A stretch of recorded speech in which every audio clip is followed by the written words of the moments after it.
Sebetulnya ada yang perlu kita garap itu sebelum pernikahan itu sendiri yang perlu kita benahi. Banyak sekali masyarakat kita yang anaknya itu sudah mulai pakai pupur, sering melihat dan di depan kaca, itu kan masih sedang masuk masa puber. Ini orang tuanya nggak paham, dikiranya anaknya sudah pengen kawin, dikawinkan. Ya, itu satu, usia masih muda. Jadi perkawinan muda itu rentan sekali. Karena masa puber itu kan cintanya belum stabil, imajinasinya masih melompat-lompat. Ketemu sama cowok lain senang lagi, laki-lakinya juga begitu. Nah sekarang syukurlah sudah umur 19 tahun ya, undang pernikahan sudah dirubah 19 tahun. Ya lumayan lah, 9 kan sudah tamat SMA ya, artinya sudah bisa berpikir logis. Kemudian juga banyak sekali belum bisa usaha, belum punya usaha tetap. Saya bukan materialistis ya, yang menuntut harus kaya, tidak. Yang penting punya penghasilan yang pasti suaminya. Apa saja, sekalipun tukang beca, tapi dia pasti punya penghasilan sehari 100.000. Jangan nganggur, belum punya usaha apa-apa. Akhirnya yang terjadi di sekitar kita ini sudah kawin tapi makanya sampai ongkos bidanya sampai persalinannya semuanya lebih mertua semuanya. Ini masih sangat rawan sekali. Nah, kemudian yang ketiga juga ini orang tua di Indramayu ini ketika menikahkan anaknya itu masih tetap dia merasa anak adalah anakku. Jadi masih punya kewenangan untuk menentukan. Sehingga ada peribahasa ya. Kita terjemahkan saja. Suami istri bisa bercerai, tapi anak dengan ibu tidak mungkin bercerai. Itu maknanya kira-kira. Sehingga saya sering kali melakukan sosialisasi kepada masyarakat bahwa saudara-saudara sekalian, bapak-bapak, ibu-ibu sekalian, ketika kita sudah mengatakan zawaj tuka wa angkah tuka kepada menantu, itu artinya kita sudah serah terima kekuasaan. Sehingga hal-hal yang menyangkut perpindahan kekuasaan diharap dilaksanakan dalam tempo yang sesingkat-singkatnya. Jadi sudah merdeka, udah negara independen, tidak boleh intervensi. Nah, tetapi juga ada alasan oleh intervensi karena tinggalnya masih dengan mertua. Makanya yang baik orang tua. Anaknya beli rokok minta sama orang tua, istrinya. Jadi bagaimanapun juga namanya donatur itu selalu pengen ngatur. Ya karena dia harus ngatur. Nah, di sini di tempat saya konsultasi keluarga itu hampir tiap bulan kasusnya. Kalau konsultasi keluarga banyak ragamnya. Ini kasus masalah orang tua memaksa suruh cerai. Setiap bulan ada saja 2-3 kasus minta pendapat saya, minta tolong bahwa kami masih mencintai, masih saling mencintai. Tetapi ibu bapaknya itu tetap berkeras harus bercerai. Bagaimanapun juga. Diambil anak perempuannya bawa pulang udah. Cerai. Nah semacam ini kan penderitaan anak-anak kita semuanya. Lah kenapa? Ya karena orang tua merasa memilikinya. Kalau sudah nggak sama-sama menantu ya sudah cerai akhirnya. Nah, kenapa terjadi silang pendapat semacam ini? Ternyata setelah saya panggil orang tuanya, apa sebabnya engkau memaksa anak dan mantu bercerai? Begini Mbak Elisa jawabannya nih.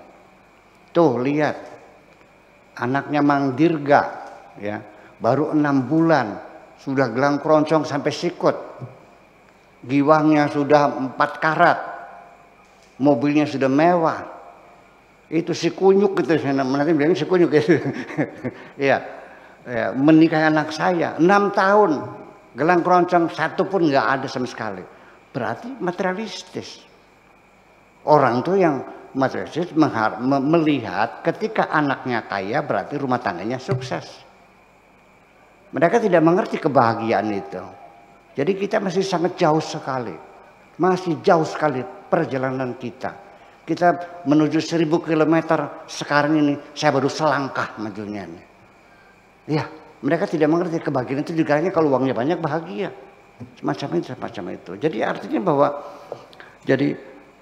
makanya kita ingin masuk dalam bicara tentang dari kita masuk pintu gerbangnya itu melalui pintu gerbang terminologi. Dari situ kita melacak sampai sejauh mana pemikiran umat Islam tentang pernikahan. Coba kita bandingkan seperti definisi yang disampaikan oleh Duval dan Mill ini, yaitu hubungan lelaki perempuan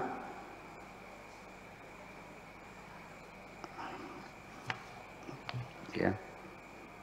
Kemudian juga seperti oleh siapa itu Osland dan De Frère ya, bahwa pernikahan itu adalah komitmen emosional dan hukum dari dua orang untuk membagi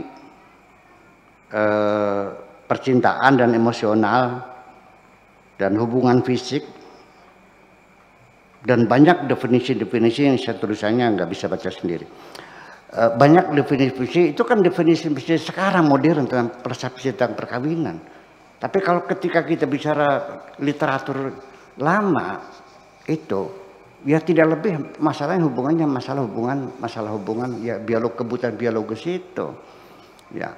Kemudian juga di dalam kitab-kitab fikih nggak ada itu namanya fungsi keluarga itu untuk namanya edukatif, untuk sosialisasi, untuk perlindungan, fungsi afektif, fungsi religius, fungsi ekonomi, fungsi rekreasi, fungsi sosiologis, itu kan nggak dibahas dalam fikih. Ini kan orang sekarang membahas semacam itu. Jadi artinya bahwa kita mau bicara masalah kehidupan bahagia rumah tangga ini, ya artinya kita harus mencoba untuk menafsirkan ulang teks-teks agama yang membelenggu semacam itu, ya, dan kita siap menghadapi perlawanan. Ya, seperti kita mencoba di dalam kitab Uqudul Jan disebutkan idza talaba ar-rajulu imra'atahu fa'abat tumanama wa qadban la'anahal malaikatu hatta tusbih. Apabila seorang suami minta kepada istrinya lalu tidak dikasih, selanjutnya suami tidur sambil marah, maka perempuan itu dilaknat malaikat sampai subuh. Saya mencoba menafsirkan melalui namanya mafhum mukhalafah. Ya, mafhum mukhalafah. Kalau perempuan tidak ngasih suaminya dilaknat oleh malaikat. Nah, sekarang kalau istri sudah dandan, sudah pakai deodoran, sudah pakai shadow, sudah pakai maskara, sudah pakai bedak, sudah pakai lipstick, sudah pakai baju transparan, sudah duduk di pinggir ranjang menunggu suami, tiba-tiba suaminya tidur, tiba-tiba kleker ditinggalin. Diapain oleh malaikat perempuan lagi itu? Dimutilasi oleh malaikat itu ya. Kata orang ini digejok lak-lakannya gitu ya. Kalian ditocok kalian bukan lantas saja. Artinya itu pemahaman semacam itu adalah pemahaman yang berimbang, jangan disudutkan bahwa itu kewajiban seorang suami. Jadi artinya bahwa sampai sekarang sendiri saya selalu mengajak kaum wanita untuk bisa berusaha, bisa mempunyai penghasilan sendiri, punya keterampilan, jangan menggantungkan pendapat pemberian dari sang suami saja supaya ada harga diri. Itu tidak semua orang sepakat. Sehingga akhirnya saya juga dicurigai banyak ibu-ibu yang mau ikut ngaji sama saya dilarang oleh suaminya. Alasannya kalau ngaji sama Buya Sakur nanti ngelawan suami. Perempuan dikasih peluang untuk bisnis. Ketika dia penghasilannya lebih kaya suami, nanti ngelawan sama suami. Itu alasan mereka. Jadi rupanya lelaki itu juga tidak menghendaki perempuan punya peran yang lebih besar dalam hidup ini. Ya, itu yang saya duga. Jadi nanti yang dibina bukan perempuannya dibina, laki-lakinya dibinasakan sekalian. Ya, seperti itulah kira-kira. Ya, akhirnya saya bantah lagi bahwa persoalan istri ngelawan suami itu bukan karena dia punya penghasilan lebih besar. Memang itu watak dasar kok. Memang kalau dasarnya ngelawan ya kalau miskin juga ngelawan juga kok. Kalau dasarnya baik biar kaya raya juga tetap aja hormat sama suami. Dan hormat sama suami itu bukan berarti suami tidak boleh. Tidak, muazana ini kalau istri harus hormat suami, suami juga harus hormat sama istri dong. Memang gimana lagi? Nah ini kan kekeliruan yang sering saya lihat sehari-hari. Dan ini teman-teman saya tegur semuanya. Kamu ini kalau di luar sangat sopan, sangat santun, tawadhu, rendah hati, hebat. Tetapi setelah saya lihat kamu kepada istri terlalu bengis sekali kok. Kok galak banget sama istri? Apa enggak kebalik ini nih? Malah justru istrimu yang kau hormat lebih dulu. Karena dia yang selalu bersamamu. Dia yang nyuciin baju kamu, dia yang masak buat kamu. Kenapa hormat sama orang istri enggak hormat? Padahal sesungguhnya perempuan itu tidak semua perempuan materi kok. Ya, banyak perempuan yang lebih berharga, perempuan itu dihormati dan diperhatikan itu lebih berharga pada dengan materi. Apa artinya? Banyak perempuan yang cerai dengan suami yang kaya raya, lalu kawin sama orang yang miskin. Saya bilang kamu nggak salah pilih nih. Apa dia katakan? Saya sekarang baru merasa sebagai manusia. Itulah kira-kira. Makasih. Assalamualaikum warahmatullahi wabarakatuh. Waalaikumsalam warahmatullahi wabarakatuh.